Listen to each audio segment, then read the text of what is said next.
Gil, it's awesome to have you back on the road to autonomy. You're doing really great things at Hertz.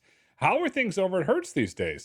Grayson, thanks for having me, man. It's great to see you again. Well, I mean, look, we're living the dream at Hertz. We've been working hard to transform an iconic American company that literally founded an industry. And I think the team's been making great progress on all fronts. And we've been focused really on a back to basics turnaround of the core rental car business, while we've also been really driving innovation and building a new Hertz for the future of mobility. One thing that I've noticed from my seat as a consumer, the Hertz brand is strengthening once again. Is that part of your core turnaround strategy, is strengthening the core Hertz brand? Well, first, thank you for saying that. Thank you for noticing it. We've really been leaning in on the customer experience side. And,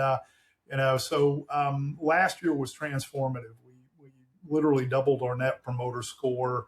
A lot of great efforts to lean back into the customer experience. We've got an iconic brand that's got a history of taking care of customers, and we need to live up to that expectation. So we're investing heavily back into the customer. And that's on the consumer side, traditional. If I go to an airport and I rent a Hertz, but on the fleet management side, you're also investing. Well, you recently announced Oro Mobility in a partnership with Uber.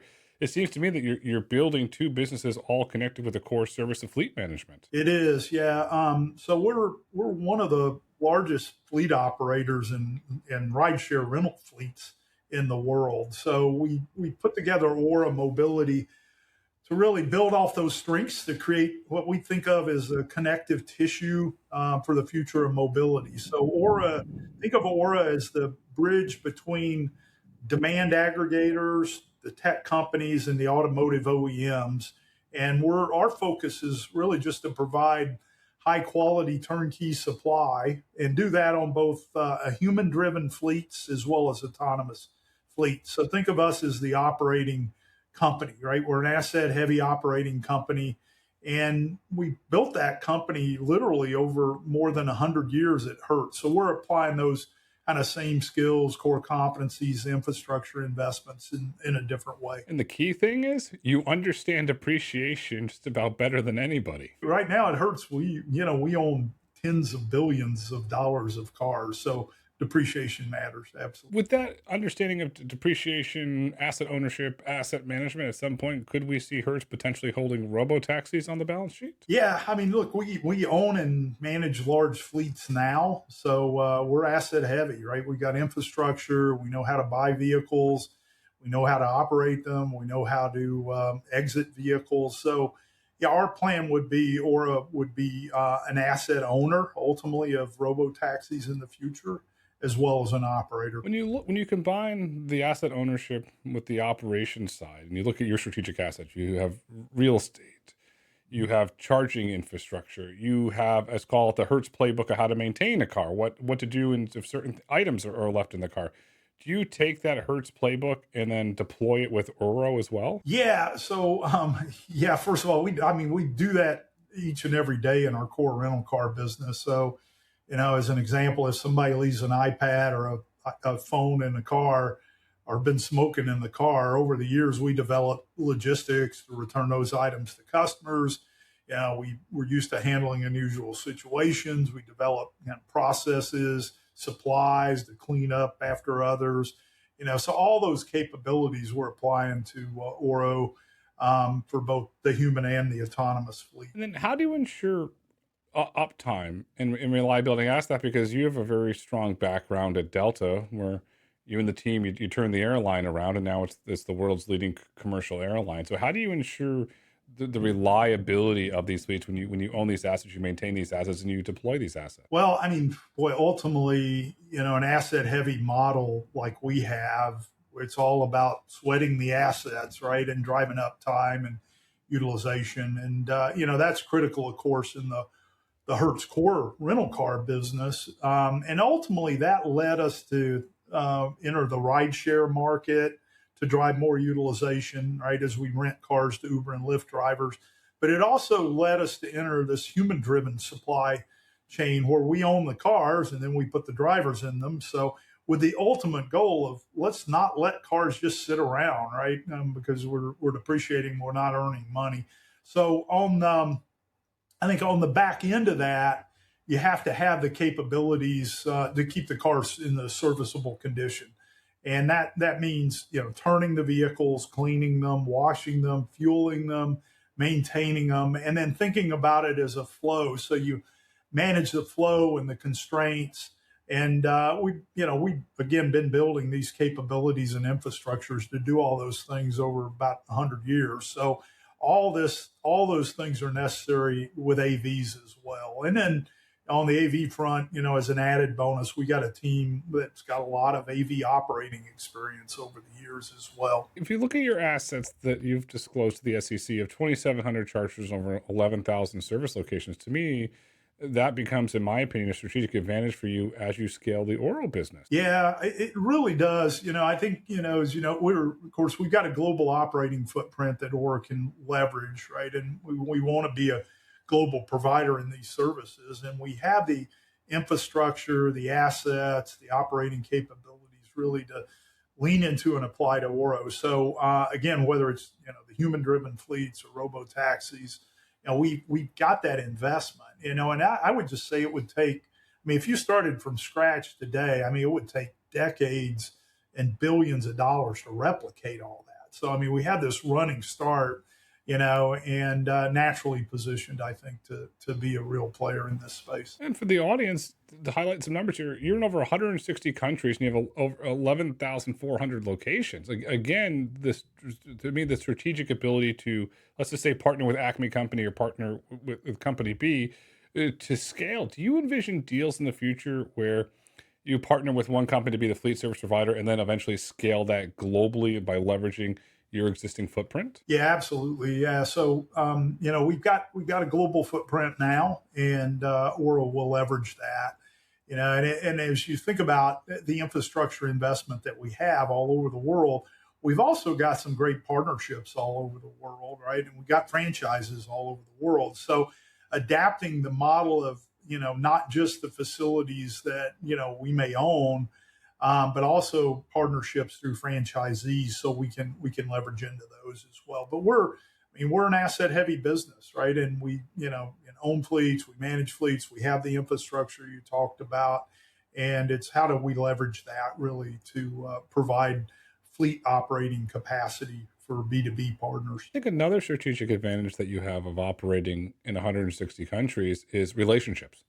You have on the ground field relationships, and individuals that work for you in the Hertz Corporation might perhaps have a relationship with the local power company, with the local service provider.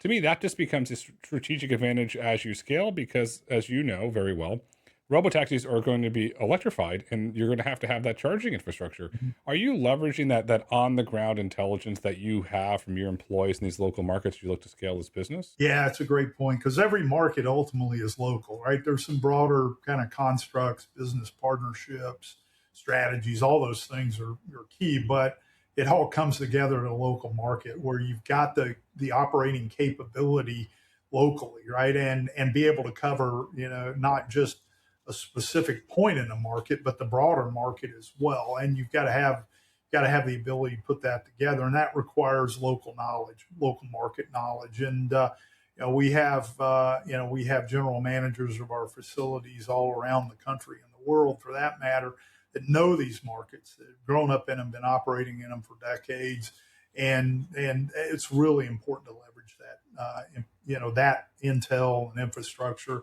And then plus, we've also got a lot of EV experience as well. So the charging side, whether it's through our traditional rental car business or some of the cars that we rent to Uber and Lyft drivers today, quite a few of those have been EVs, over the years. So we've grown to understand the charging logistics, make those investments in charging networks, and I would still argue most, if not all, AVs in the future will be EVs. So it's important to have those skills as well. And that's very local, as you know, trying to build out that infrastructure. It's not easy, and you need to understand the local challenges associated with those things. But if you take let's say, a general manager, for example, in a local market, What input do they have in saying, okay, Mr. West, we need to 100 new cars in this market? What input do they have when it says, okay, we've noticed a trend where the consumers are requesting EVs? Do they have a say in that as you start to build out the, I'm going to call it the formula or the fleet diversification in the local markets? Yeah, absolutely. So if you look at like our traditional rental car business, that dialogue literally is happening every day in the marketplace for both longer term plans for the next year, let's say, but also tactically. What do we have for the next week, right? And then it's a combination of our local market operators, our fleet team, and then our commercial team, so that we can bring all that together at a local market to understand how do we optimize all of that. Because you got seasonal aspects in markets. Florida's hot in the, I mean, it's hot in the business sense in the winter, right? Once it gets hot physically with temperature, people tend to leave South Florida. So that's a seasonal market that we've got to continue to adapt to, and the local market managers know that really well, and then plan that, both on a fleet basis, commercial basis, with their respective counterparts. So that intelligence is critical for the business, and it also applies in Oro because we've got operating footprint, and they know the city, they know the patterns. So we try to bring that same level of intelligence into this new business as well. The intelligence is the key. This is historically from an aggregate perspective. I've noticed, and from South Florida, say come late May, early June, all of a sudden those one-way rates up to the Northeast, they're a lot cheaper than they historically were, and your drop fees go away. Yeah, I hope you drive those, Grayson, because it saves us having to ship the cars when we can actually have you pay us to be able to drive one up there for us. So yeah, we like that model. We do try to move, position some of our inventory through those customer incentives, so both parties win ultimately. It's great. It's a win-win situation on the Robotaxi side. Obviously, let's just use the very, very talked about, very public example now, the World Cup. Mhm. And there are certain cities around the United States where there's going to be more individuals than historically because of the World Cup. Do you position more vehicles in those select markets? And in the future, will you position perhaps more Robotaxis markets when you have high demand? Let's even use the Olympics in 2028 for an example. Yeah, it's a great question. We have some levers, but it's not unlimited levers you have to pull, because there are trade-offs. If you're physically shipping cars, the cost of that becomes relatively high. But we do see those patterns, proactively, and then we do have some levers locally. We look at our fleet management as a pool of assets within a region, so we can shift that pool, let's say, to Super Bowl or World Cup event in a city in that region, and move inventory around to pre-position it there to try to capitalize on the increased demand in that area. So we do pull those levers. Longer term, if we have a longer planning horizon, then we can plan for that kind of on a more annualized basis. If we see a major event that may be coming up, we can pre-position inventory that way more proactively. Perhaps we see those one-way fares that are very good if you're heading towards an event. There you go. Exactly. And so you're diversified in hundreds of countries around the world. How does it work from a maintenance standpoint, from a technician, from a training standpoint? Do they come down to Estero, Florida, and they get trained on certain different technologies, different maintenance? How does that work? Yeah, so we train principally locally. We bring the training to them, if you will, and we hire many experienced technicians. I think it's one of the real strengths at Hertz is we have an incredible tech ops team, as we call it. But these are maintenance technicians that have vast experience around all types of vehicles. There's some expertise, as well with EVs as an example. And the team then, of course, gets the necessary training. We make the necessary investments in tooling, and it's a real core competency. So we're very fortunate to have that in our playbook. And as you scale Oro, will you look to hire specialized technicians that are accustomed or have experience working on robotaxis? So you have sensors and various different things you don't have on traditional vehicles? Yeah, I mean, it's a great point because, as you know, with robo taxis, there's a lot of, laptop maintenance going on, right? Between sensor troubleshooting, systems troubleshooting, which we do have experience with to some degree with more advanced EVs. But there are new skills we're going to need to continue to build the team around. And, the autonomous maintenance and technology, in particular, the sensor technology, those are skills we'll bring in. We're fortunate that we have a team with, again, with direct AV operating experience. So they've seen that movie before. And then we've also got a team that, a large part in this space comes from the aviation industry. So they've seen, advanced sensors on aircraft and kind of understand that level of systems maintenance and troubleshooting. So the combination of all those things, I think, will give us a great foundation to build from as we scale the AV business. And to me, if you look at the AV business, I look at this as, in my opinion, from a complementing business. This is hypothetical. If all of a sudden you start noticing something in the data points, so you're going, say, let's just use the Miami market. You're seeing a large portion of trips going from Homestead to Miami Gardens, or to, let's just give an extreme, Fort Lauderdale Airport.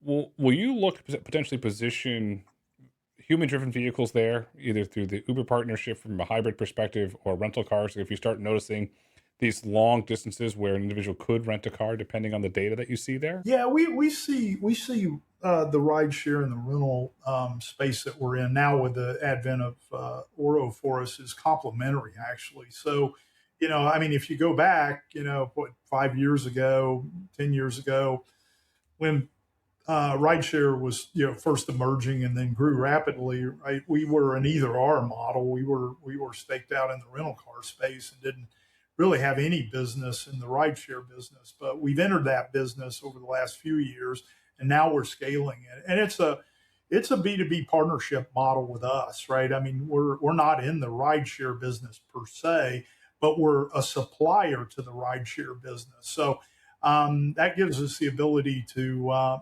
work and have a real business with a lot of growth potential in rideshare, and also maintain a rent a car business. So we've got really covering both aspects of the scenario that you described. The line that I've used for a long time is the Hollywood line, below the line. When below the line is the producers, the grips that hold it, the cameraman, the directors, every individual not in front of the camera. And I've always said that's where the margin's going to come in. And now you're starting to see certain companies are buying real estate assets, and then they're offloading to third-party managements. Could we ever see a scenario in the future where Hertz/Oro buys a depot and operates it as a pure Robotaxi depot, or will we always look to leverage Hertz's existing real estate? No, we will. I think as you look at Oro and we move forward, no, we'll have dedicated Robotaxi operations. Candidly, we're we're evolving into that now with our human-driven operations, and will with autonomous, where we are able to commingle, but we are also able to dedicate. Assuming the scale is there, it makes sense to and I keep focused. We have a distributed footprint, right, within almost every city in the country and globally even, that we have operations not just at airports but off airport operations that we lean into and can run these, whether they're robo taxis or human driven fleets out of. So it's a different operating DNA than renting cars, right? But a lot of the same processes, infrastructure, everything's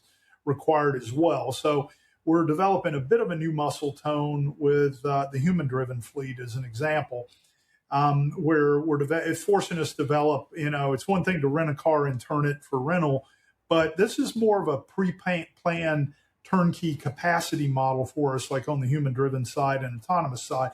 So your planning windows, when you need to have the supply in place, when you turn and manage the fleets, all those things are really a different operating cadence, require different processes, even different systems. So the teams have been working hard, kind of developing those things, bringing them online, but also taking advantage of the things we've been doing for 100 years, cleaning vehicles, fueling them, maintaining them. So there's a combination of new skills as well as leveraging the existing capabilities. If you look at this, I'm going to just base this on the U.S. markets. If you look at permitting and energy and connected substations, you have city councils you have to go through, you have the local ordinances, you have permitting, and frankly, it could take a long time. How do you plan for that long lead time? Because nobody's come with a shortcut yet to say, okay, if you're partnered with, say, Acme Robotaxi company and they want to pay you for your services, but yet you have to get all these permits. How do you plan for that long lead time? Yeah, I think it is a challenging problem for the industry to resolve. I mean, our starting point, as you pointed out. I think we've got 2,700 chargers, right? We got 11,000 locations, so we've got a footprint, right? We got infrastructure. Some of that may need additional power requirements, but every one of these facilities has some level of power already that you can install chargers with. It's how much capacity you're trying to add.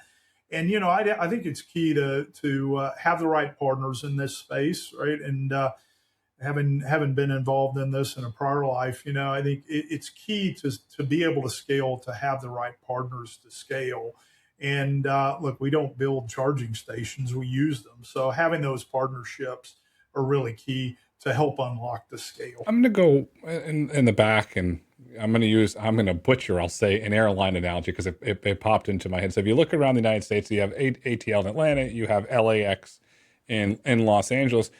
Do we ever start to see, let's call it HTZ for Hertz, and say, okay, we got the HTZ depot in Miami, we got the HTZ depot in LA, where it's shared. So it becomes like this hub where instead of the airplanes, the robo taxis come in to charge, the Uber Lyft vehicles that you rent come in to charge, and you kind of, let's just call it, you have the Hertz airports everywhere, so not just in one location. Could we see something like that? Yeah, I mean that's generally the vision, right? Is that we've got a depot and we're providing supply, right? And the supply can be to multiple partners for that matter, but we're able to own the asset. We're able to turn it, clean it, service it, fuel it, maintain it, and put it back into deploy it, right, for use by another partner. So that's really how we see the Oro model here, right? I don't really see Oro developing into its own brand to B2C.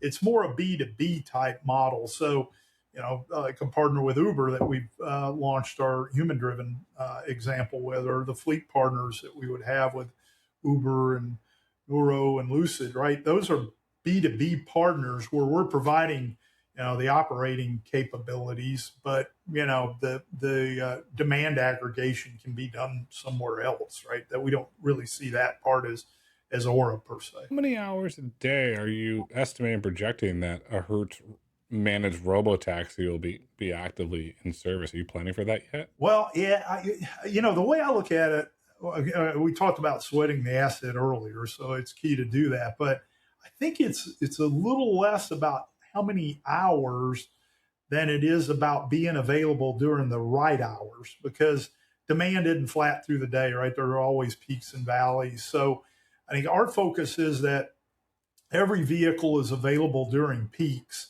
and then we turn the vehicles, charge them, clean them, maintain them during the valley periods, right? So the off-peak operational processes, flow, constraint management is really key to accomplishing that and ensuring that we got the right fleet available at the right time. But I mean, we'll sweat as many profitable hours as possible from the assets. The way I look at it, not every hour is created equal from a profit standpoint. That's perfectly said. Because I mean, I'm going back to airlines again.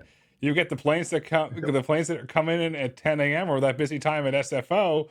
You've got to make sure that the Nuro, Lucid, Uber robotaxis are ready to go. It's not like, hello, where are? No, they're here, ready to go. You got to have them staged and ready to go. Exactly. Does a lot of that come that institutional knowledge that you have? Do you give that to your partner Uber, for example? Say, okay, do you use their data, use your institutional knowledge, or how do you determine where initially you're going to position these vehicles? If you want to say to start the shift, if you want to use that term. Yeah, I think it really is the partnership, right? We got to jointly plan, what is the capacity requirement when, and then, as the operating company, we've got to deliver on that, right? And have, high standards, SLAs, and make sure we execute to that model.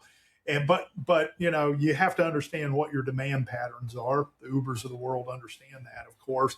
And then we need to understand, okay, what does that translate into? How many vehicles we need, when and where, and then we execute on that piece of the equation. And we've got to plan all the background activities and sequence those accordingly, right? That's really the secret sauce of all of that, is understanding, okay, how do we, when do we take, the time to charge the vehicle, right? When do we take the time to repair the vehicle? And that's key, to be as proactive in all that as possible, rather than taking the vehicle out of service, during a peak period to do that, right? That's the worst case scenario, really. And as part of the fleet management, I know I'm going to go in the weeds, your more traditional rental car business. Do you look at the tire, the PSI in the tire? Do you look at all those little nooks and crannies, give it a safety check, to the seatbelts work, and all of that stuff that you traditionally do? Absolutely. So we got safety checklist, right, with vehicles. We've even worked to deploy technology that can measure,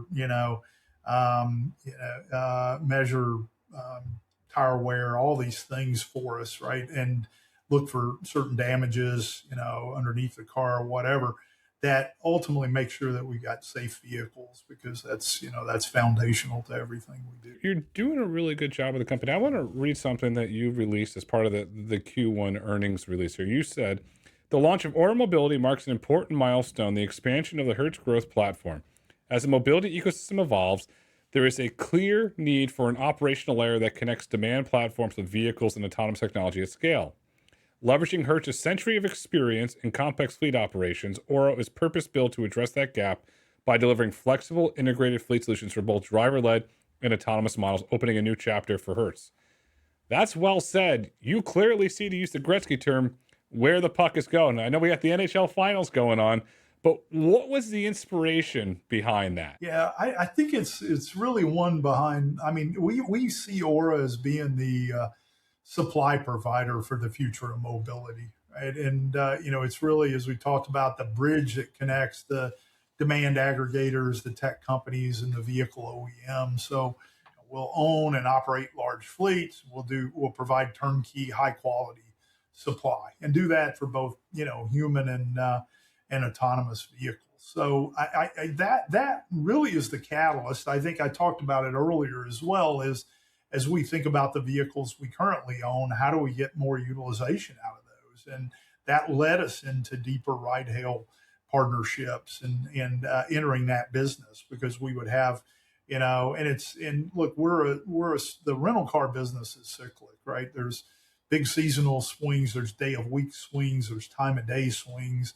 And during those valleys, you're always asking yourself, all right, we have a car sitting there, what can we do with it, right? So Rideshare is a natural beneficiary of that. So we own the asset. It becomes, how do we deploy it effectively? And we do that through partnerships, really. And that was generally the catalyst to look at those type of things. The trend that I've noticed from my house is that Amazon drivers are using traditional cars. Are you looking at leasing your vehicles to not necessarily rideshare, but rideshare delivery drivers as well? Yeah, no, I mean, we see that. I mean, I talk rideshare, but the reality is, delivery as well. These are big markets, as you know. It's the same concept. It's an asset, a car, human driven, autonomous driven, that can move people or packages or food. So yeah, we see that our ability to cover that end to end is just the same operating footprint, same vehicles, all those things. It's the goal at the end of the day to create value beyond the traditional car rental business, and say, okay, we can create value. We can create other big self-sustaining businesses that use the traditional as the core. Yeah, no, thanks. Yeah, thanks for that question. The way I look at it is, Hertz is far more than a rental car company. Okay, we're really a platform of multiple businesses. So we've been talking about Oro as part of that. It's a great example, but beyond Oro, we are one of the largest used car dealerships in the world, right? And the other thing is, we just got a vast footprint of service centers. If you think about it, we've got, fueling station, EV charging stations, car washes, Jiffy Lubes all over the planet, but we only have one customer now, a rental car business. So the opportunities there to think of that differently, and think that we can add other customers beyond our rental car business. And that's the way we see it. And, the broader platform, but Oro is a key piece of that. Right. And, we're really happy about, what we've been able to accomplish so far, but it's still the potential. And as we look at these markets, yeah, there's a lot more to do here, and we're really excited about it. I'll give you a buzz term, but you could become the platform for physical AI, which is essentially robotaxis, because said this earlier. Write that down right now, Grayson. Yeah, I love that. Yeah, that's great. Yeah, physical AI. It's true. Yeah, it's really it is probably one of the most dramatic applications of AIs anywhere is robotaxi, right? So yeah, to be a part of that's exciting. And now, next thing you know, I'm going to see you on stage, either CES or GTC with Jensen, and say, Mr. Gil West, I'm the CEO of the platform for physical AI. Well, and then away you go. Oh, I'm too low profile for that, but thanks, Grayson. Yeah, that's kind of you. But you inherited a business that a complex business that needed a turnaround, and you've made a lot of progress in that turnaround. The last couple of quarters, the statements that you've made to the street have been very, very positive. What is it like managing such a complex business in the midst of a turnaround as you're focused on profitability and free cash flow? Yeah, no, it's a great question. Well, first we got to stay focused on job one, and that's improving our core rental car business, right? And again, I think the team's been making great progress there, but there's still work to do, and everybody's focused on that. But we can't just do that, right? We got to build for the future, and it's just innovation at a big company is hard, right? I think if you talk to anybody at a big company that's been around for decades would tell you the same thing. But we have a great team.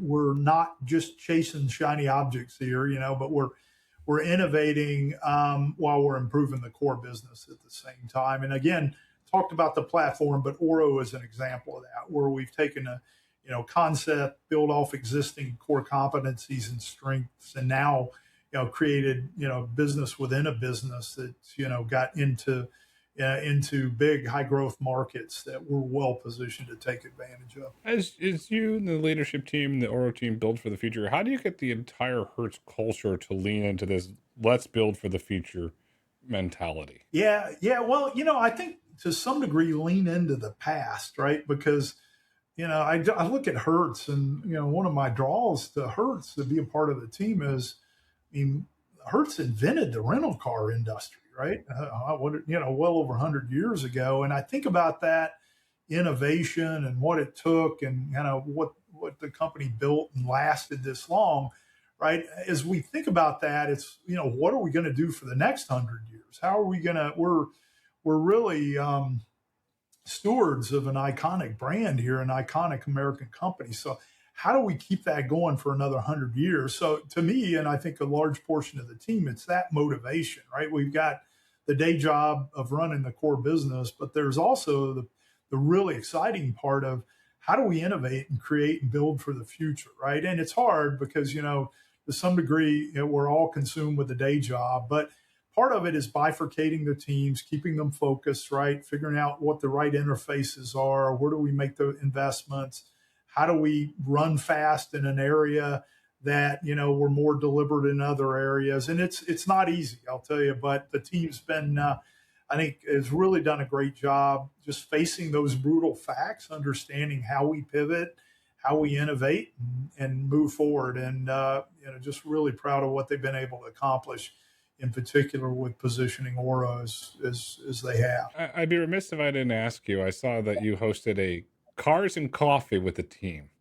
What were some of the highlights of that? Well, I'm a gearhead, as you know, Grayson. So yeah, we're all bring out our cars. Now probably the highlight, I would argue, is one of the cars in the lobby of our headquarters, and it's a 1966 Shelby GT 350 Hertz edition, a black one with a 4-speed. One of I should know the number, 47, I think. 4 speeds built. Really rare car, dash signed by Carroll Shelby. So we all bring in our stuff, and hey, look at this. This is cool. But that's really I think that's the show winner every time is that car. It's an iconic car by an iconic gentleman. And how would you define success at the end of the day for the Oro Mobility brand? Well, I kind of alluded to it, I guess. I mean, in a nutshell, I think Oro materially shapes the future of mobility, similar to what Hertz historically has done with rental cars, right? So it's kind of pay us forward, right, with Oro and the future of mobility relative to what Hertz has done, over the last 100 years in the rental car business. And again, I think, Oro has tremendous potential. We got all the necessary ingredients to be successful. So we're part of an iconic brand, got a global footprint and infrastructure. We have all the operating skills and capabilities at scale and the ability to own and operate large fleets. So, all these assets, again, would be really hard to replicate. So we're positioned to help shape the future of mobility and be that kind of connective layer, if you will. Over the next century, how do you want the public to think about Hertz? Do you want to think as a traditional rental car business, as a physical AI platform? How do you want the public to start to think about what you and the team are building at Hertz? I think it's just, again, pay it forward, right? If you think about the Hertz brand and it's iconic, it was, I always love, if you're a fan of the History Channel, the brands that build America. Hertz is one of those, right? It's part of the history, created an industry. So I think as we think about the future, it's how do we, again, position ourselves to be a real constructive part of the future and build things and help build the industry in the future of mobility. And there's no end to that, right? That's going to continue presumably forever. But so right now it's it's human-driven fleets. We're quickly moving into the autonomous age, so we clearly want to be a part of that connective layer. But it won't end there, right? It's how do we continue as Hertz to play a future in mobility, and that's a legacy I think that we all lead as part of the current team is. How do we pay, the brand that we've been tasked with managing forward into the future? I'll summarize this way. Hertz is building the future of mobility through fleet management. The future is bright. The future is autonomous. The future is Hertz. Gil, sir, thank you so much for coming back on the road to autonomy. We can't wait to see what you continue to build at Hertz. And we really want to have you back again. So looking forward to it. Love it. Keep driving our cars one way too, Grayson. So thank you for having me. It's always a pleasure. Take care. Billions and soon trillions in value will be created in the autonomy economy. By the time a trend becomes consensus, the alpha is already gone. The gap between uncovering signals and reading headlines is widening fast. When it's a headline, it's no longer a signal. Enter Autonomy AI. We decode signals before they move markets, giving you conviction in the autonomy economy. Autonomy AI. Your models, our intelligence. Visit AUTNMY.ai.